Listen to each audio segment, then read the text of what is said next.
সম্রাট কাইসা বলে কি এক খাবার শুরু করে আমরা রাসূল মানি না, সবার হাতের বদল করে দেব, পায়ের শিকল করে দেব, চোখের বদল করে দেব। মেয়েটা বলে হোসাইন আমি আস্তে আস্তে মুসলমানের কাছে গেলাম। মুসলমানের কাছে গিয়ে বললাম, মুসলমান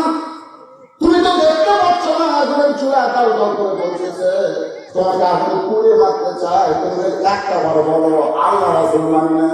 সঙ্গে সঙ্গে মুসলমান বলে তুমি ছোট্ট মানুষ না, তোমার কাছে জীবনের দাম বেশি, কিন্তু একজন মুসলমানের কাছে জীবনের চাইতে ইমানের দাম বেশি। পরন্ত বিকাল বেলায় অন্দর মহলে এসে বলতেছেন, আপনি রে আজকে মেয়েরা দরবারে খেলা হবে, তুই খেলা দেখতে যাবি। মেয়েটার ভাষায় 6 বছরের ছোট্ট মেয়ে খেলার দেখার কথা শুনে দাদার সঙ্গে রাত দরবারে আসলাম। দাদার সিংহাসনের পাশে ছোট্ট একটা চেয়ার আমার জন্য সেট করেছে। আমি চেয়ারে বসি বললাম, দাদু ভাই খেলা দেখার কথা বলে নিয়ে আসলাম, খেলা দেখার জায়গায় আমার দাদা বলে ওই যে তাকায় দেয়। মেয়েটার ভাষায় আমি তাকায় দেখি একটা মানুষের হাত দুইটা কালো রশি দিয়ে বাঁধা, তার চোখ কালো কাপড় দিয়ে বাঁধা, তার পা লোহার শিকল দিয়ে আটকানো। আমি তখন বললাম, দাদু ভাই খেলা দেখার কথা বলে নিয়ে আসেন, যারা দেখাইতেছেন একটা মানুষকে তো আমি দেখতে পাই। আমার দাদা মুসকি মুসকি হাসে বলে, ওটা মানুষ না রে, ওইটা মানুষ না। আমি বললাম, দাদা মানুষের মতোই তো দেখা যায়, তাহলে মানুষ যদি না হয় কি? আমার দাদা বলতেছে, ওইটা মানুষ না রে, ওইটা হইল মুসলমান। মেয়েটা বলে, হাসান রে আমি 6 বছর ছোট্ট মেয়ে বুঝতে পারলাম আমার দাদা খ্রিস্টান মুসলমানদেরকে মানুষ মনে করে না। আজও গোটা পৃথিবীতে ইহুদি খ্রিস্টান হিন্দু বৌদ্ধ তারা মুসলমানদেরকে মানুষ মনে করে না, বলে ঠিক না। আমি বললাম, দাদা ওই মুসলমানদের আপনি কি খেলা খেলা দেখতেন, কি খেলা দেখেন? আমার দাদা বলতে তাকায় যায়, 6 বছরের ছোট্ট আমি তাকায় দেখি একটা বিশাল শিলার মধ্যে দাও দাও করে আগুন জ্বলতেছে। ওই আগুনের উপরে বিশাল একটা ডেক্সি দিয়া মনে মনে তেল ডেক্সির ভিতরে নিচে আগুন তাপে তেলগুলো টকবক টকবক করতেছে। আমার দাদা বলল, হাত পা বাঁধা অবস্থায় ওই মুসলমানকে তেলের মধ্যে ছেড়ে দিল,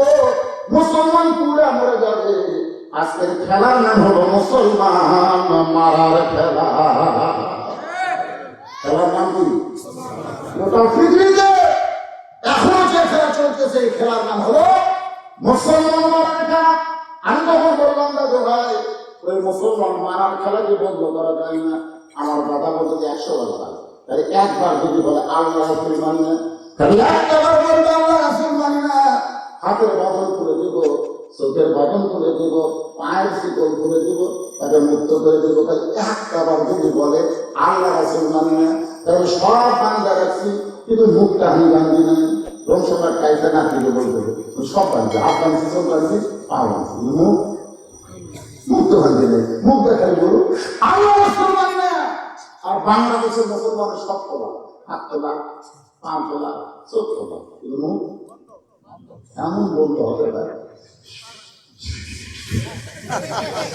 কি বলছে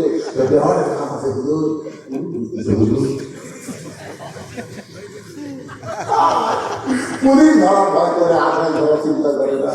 সব কথা বলতে তোমার বন্ধ করে। বস্তব দাম কখনো 700, কখনো 750, কখনো 800। কথায় বললাম এই চলতো দাম ধরার সময় ওই দোকান বন্ধ বন্ধ একে হঠাৎ 150-200 লাগবে, দোকান বন্ধ। কথা বানাতে বাংলাদেশের মুসলমান যদি কথা বলতে পারত, জালিমের জুলুম কোনদিন চলতে পারত না। দেখতে না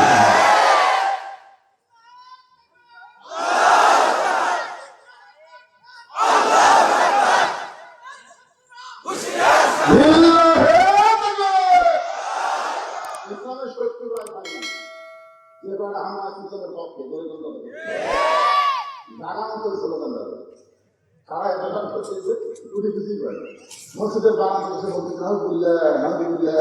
এক ছেলে নামাজ আশা করতেছে, উত্তর করে ছেলেও করে খারাপ কিছু না কেন আসলে কেমন চলে থাকে এরকম একা খাবার নাম করে বসবি। উনি যেখানে দানা কাটা করতেছে আস্তে আস্তে পিছনে বাড়ানো, পিছনে বিলে দিলে ধরে না বিপদ হবে ওখানে সাথে আকাশ We have to do the same time we sound like that.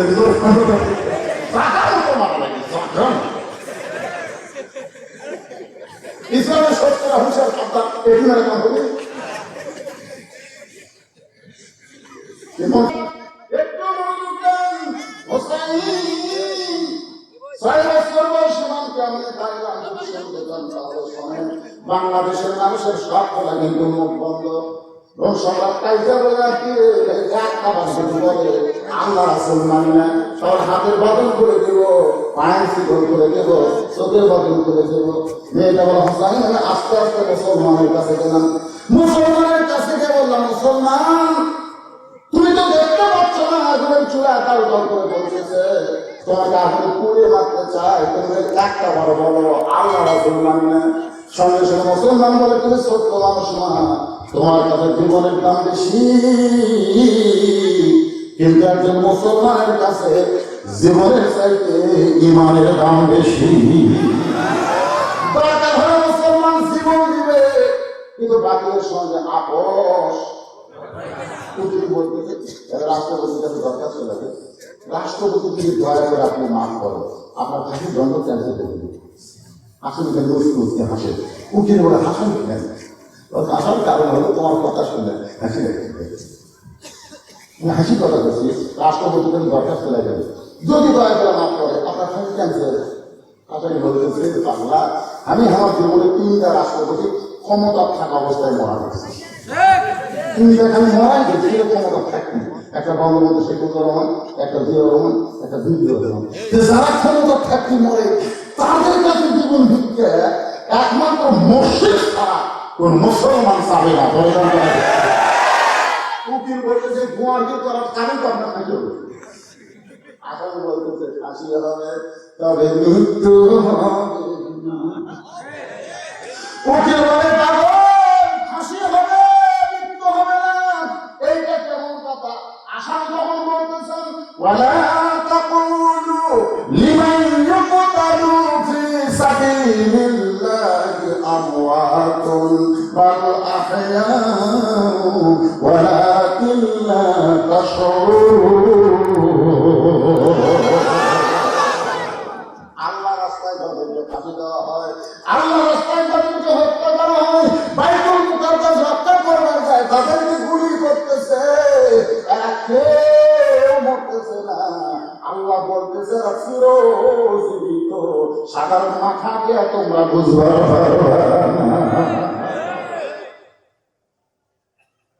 আরে দরকার হলে মরে যাবো কিন্তু জীবন ভিক্ষা চাবো না দরকার সব থাকতে পারবো কিন্তু এক মুহূর্তের জন্য আল্লাহ রাসূল ছাড়বো না আমরা কি বলতে পারবো দরকার হলে মরে যাবো কিন্তু বাকিদের সঙ্গে আপোষ করবো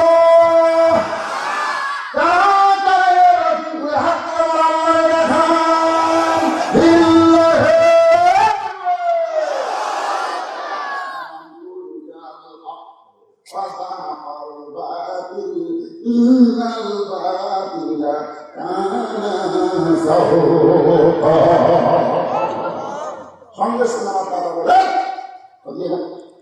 আগুন চুলার মধ্যে আমি তখন বললাম একটা জীবন্ত মানুষকে আপনি চুলা মারবেন এই মরার খেলা আমি দেখবো না আমার টাকা বলছে তো নিয়েছি দেখা গেল আমাদের জোর করে যখন ধরে রাখলো আমার সঙ্গে মুসলমান তাদের চুলার কথা নিয়ে গেছে আমি এভাবে চোখ ধরলাম চোখ ধরলাম একটা মানুষকে তুলে রাখবে 6 বছরের মানুষ আমি দেখতে পারবো না ছোট বাচ্চাদের মন মনে হয় কিন্তু চুলের কাছে যখন মুসলমান এমন সময় একটা কঠিন সত্য সুন্দর বাণী লা ইলাহা ইল্লাল্লাহু মুহাম্মাদুর বলতে হবে ওই সুন্দর বাড়িটা আমার কানের মধ্যে দিলে আমার পরিবার মধ্যে ঢুকে গেছে আমি তখন দেখতে পাই যদিও আমার হাত থেকে পড়ে তারপরে দেখতে পাই ওই মুসলমানের খাঁচাটা উত্তপ্ত তেলের মধ্যে পড়লো আর খাঁচার পাখিটা কে যেন ধরে শুধু বাগানে কোন বনে পাখি তুমি আইলারে কোন বনে, আবার কোন বনে যাইতে হবে পড়ছে নাকি সোনার একটা বাগান খাসা পড়েছে তেলের মধ্যে, কিন্তু মুসলমানের পাখিটা তেলের মধ্যে পড়ে নাই, পাখিটা ফুট করে ওই সবুজ রঙের বাগানে চলে যায়। আমি তখন একদম বললাম না, দৌড়ে গিয়ে মাকে বললাম না লা ইলাহা ইল্লাল্লাহ মুহাম্মাদুর রাসূলুল্লাহ। আমার মা বলতেন তুই না দাদার সঙ্গে খেলা দেখতে গেলি, এই মুসলমানের কলমা কোথায় যাবি, এই কলমা শুনলে তোর বাপ দাদা তোকে হত্যা করবে। আমি যখন বললাম মা এই কলমাওয়ালারা কোনদিন মরে না, তাহলে কলমাওয়ালারা মরে গেলে বিপদের আয়াত পড়া লাগবে না, কলমাওয়ালারা মরে যায়, এরা দুনিয়া ছেড়ে জান্নাতে চলে গেছে। হিন্দু বললে বিপদ, কাফের বললে বিপদ, কিন্তু মুসলমান বললে বিপদ না। মুসলমান মরা মানে জান্নাতে যাওয়া বলে কোন ঠিক ইযা আসাবাতুহুম মুসিবাতুন ক্বালু ইন্না লিল্লাহি ওয়া ইন্না ইলাইহি রাজিউন। আমি দৌড়ে আসলাম, আসার পরে দেখি আমার বাবা সৈন্যদের নিয়ে শাহবাগে মিছিল করতেছে, শাহবাগে মিছিল ফাঁসি আছে না নড়াইয়ে ইমরানি সরকার নেতৃত্বে 2000 যুবক ফাঁসি মিছিল করছে, 2000 মিছিল করে 2 যুবক মোটরসাইকেল চলে যাচ্ছে। এখন বলতে বাবা কিসে মিছিল করবে, ফাঁসি সাইকেল থেকে দেখে শোনা যাচ্ছে মিছিল করে ফাঁসি সাইকেল দেখে শোনা যাচ্ছে, তবে বিদায় এখন তো বাবা মানুষ কথা হয় আমার কথা, আমার মোটরসাইকেলে যাচ্ছে সেও রাস্তা রাস্তা বিভিন্ন দেখে ওই এলাকা আপনি দেখে দেখতে পারে পারস্ত বিজ্ঞানী দক্ষিণ মোটরসাইকেলে দক্ষিণ যাচ্ছে, এমন সময় পূর্ব দিকে থেকে হানিফ নাম আমার আনন্দের মসজিদ, মানে হানিফ নাম একটা গাড়ি আমি ব্রেক করা মোটরসাইকেলে উঠছে আর হানিফ নাম আমার আনন্দের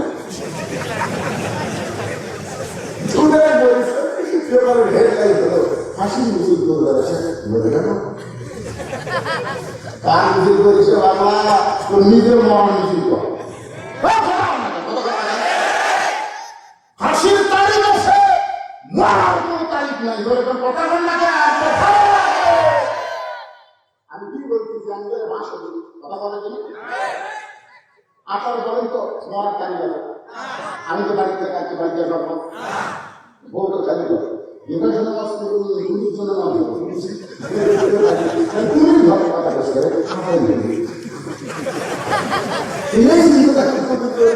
আসল চিন্তা করো, আসল ধরবে এই চিন্তা করো, পুলিশ ধরার ভুয়া চিন্তা করো না, বড় কথা ভেবে কি বুঝতেছে মিছিল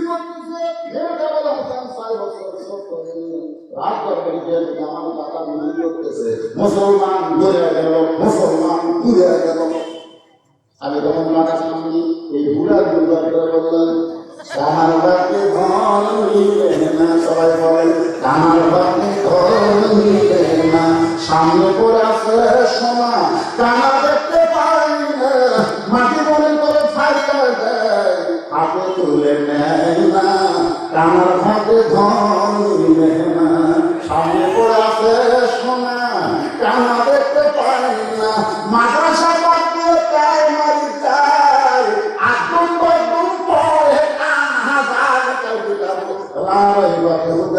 পড়ে না, কানার ভাতে ধন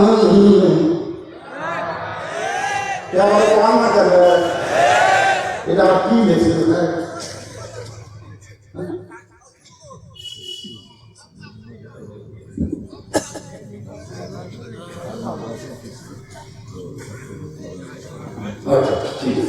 আপনি কি বলছেন, আপনি না করলেও ভুলে বলছিল না না আমার ও আসতে বয়স আপনার বয়সের সময়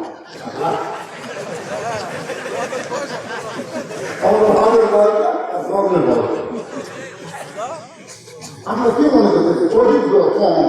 কখন কোনটা না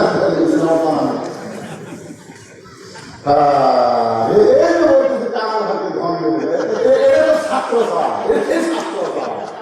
আসলে বাথরুমে যায় যার ভিতরে ভর্তি হয় না সামনে পড়ে আছে সোনা আবার মুরব্বী মুরব্বী রাখতেছে নাকি কানেও শোনে না কি বলি সামনে পড়ে আছে সোনা কানা দেখতে পায় না মাটি মনে করে খাইলে যায় হাতে তুলে নেয় না সবাই বলেন আমার ভাগ্যে কোরআন মিলে না সবাই বলেন আমার ভাগ্যে কোরআন মিলে না আমার দাদা জানাচ্ছি রে তুই আমার একটু হয়ে মুসলমানের ভাগ্যে কথা বলতে শুরু দাদা না আপনি বলতেছে মুসলমান পড়ে গেছে আর নিজের চোখে দেখছি মুসলমান এখন জান্নাতে ঘুরে বেড়ায়